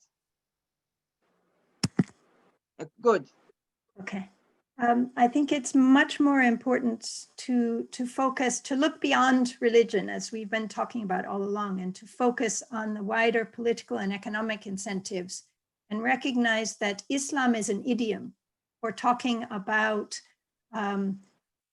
exclusion, for talking about reimagining the future, for talking about political protest, for talking about political struggles. And when we see that Islam is an idiom, then we can look at the politics and the economics and the aspirational issues that are driving people to behave in this way, that are leading to these terrible consequences, instead of assuming that somehow it's just about doctrine, because when you look at doctrine, you can see that that just doesn't hold up. I think it's really important what Dr. Akilu has said, that many of the people who join Boko Haram are not particularly Islamically knowledgeable. What they're looking is for an idiom of meaning, of a future, of dignity and aspiration. And they're trying to find a language using Islam, of articulating that. So I think in terms of the end game, the first half of the end game is recognizing and addressing the real causes, not the symptoms. And we've all talked about the need to move beyond security and say, okay, what about the economic causes and the causes that have to do with problems in the structure of the state and the way it handles religious tension, problems that have to do with the issues of appropriate religious regulation, and problems of corruption that are leading to economic incentives in the state and in the military to allow Boko Haram to continue while both the state and the military are simultaneously trying to end the insurgency. So it's looking beyond the symptoms. The end game right now is quite clearly, I think, as Prof has said, it's a stalemate. And for as long as it is a stalemate, if we pursue the path we are now pursuing, we are going to continue to see a situation in which things either remain as they are or even quietly get worse, a kind of expanding insecurity and disaffection and poverty and chaos. So the necessity is to say that looking at that end game needs to shift the strategy and force the state and the military to say, if this is the future we don't want, we need to do something different, not continue to do more of the same. And that strategy has to be to address the economic problems of poverty and inequality, job provision, dignified livelihoods appropriate for the North. Also to address the issues of de-radicalization and to, I would agree that the ulama have a role to play in that, to engagement and space for debate about what's going wrong, because I think just the happy message framed by, in Islamic terms, young people will see through that immediately and say, you're not addressing my disaffection, my lack of a job, injustice, corruption. There has to be room with the ulama to discuss these things in genuine and open ways, to have really serious debates that bring both Islamic discourse into a discussion of social justice, equality, corruption, etc. I think those are the things that need to happen. Yes, there's a security dimension, but more importantly, there are economic dimensions, social dimensions, and addressing problems in the structure of the state and the military that are leading to inappropriate regulation or a lack of proper regulation, and to spiraling corruption, which is really just creating incentives for things to continue. Thank you. Golf. Oh yes, I agree with both Fatima, and Kate. I think to answer most of your questions, what we listeners should do is first, read the chapter by Raufu on understanding Boko Haram in sex and social disorder, along with the forward by Muhammad Sanusi II, in overcoming Boko Haram, for the use of religion as a political tool by Boko Haram, and it's not peculiar to Boko Haram. Actually, Sanusi went as far as the 19th century when various Islamic scholars who had become emirs and sultans, including Usmanu Dampodio, Al-Haji Umar Tal, Sheikh El-Kanemi, had all used religion to come to political power. Boko Haram, if Boko Haram, for example, has succeeded, it will have been like, Taliban in Afghanistan, between 1978 and the early 80s. So history is always written on the side of the victor. I think, religion is being used as a political tool rather than, as religion per se. I think I'll stop there.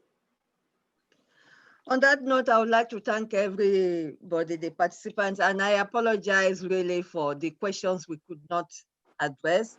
As Tosi mentioned, we're going to send an email with responses to that as much as we can, please. We're limited to 2 hours, which we have exceeded, and this has been very, very informative. And on a final note, I want to say this: we at PT Books, we at Premium Times, we're honored to have the late Raufu as a member of our board. And since his passing, we have tapped into a lot of his work, and one of the critical aspects, one of the trends, the piece of work that he encouraged in his lifetime was to create a public space for discussions such as this. A space where people can come together and argue and talk and chat and enlighten themselves and the country, discuss national issues without recourse to, ethnicity, religious and other biases, to just have that kind of free space. And so one of our goals at Premium Times Books is in the future to create such a space for that kind of national discussion. We will be sending out messages to all of you in the future, not too distant future, about our memorial talk series in, I don't want to say in honor of Dr. Abdurauf Mustafa. It's more like because he will be the last person Kate can of course, can attest to this, who will want something, you know, created in his honor. No, I will say in continuation of his work in to create a public space for public discussion on national issues. So we will be launching the Abdurrauf Mustafa Memorial Lecture Series as an activity, you know, as one of the events that Premium Times Books will be carrying out. We will inform everybody duly about that, you know, too. And on that note, let me thank you all once more for participating. And you've really honored us by doing this, and we cannot thank you enough. And we look forward to more interaction with you in the future.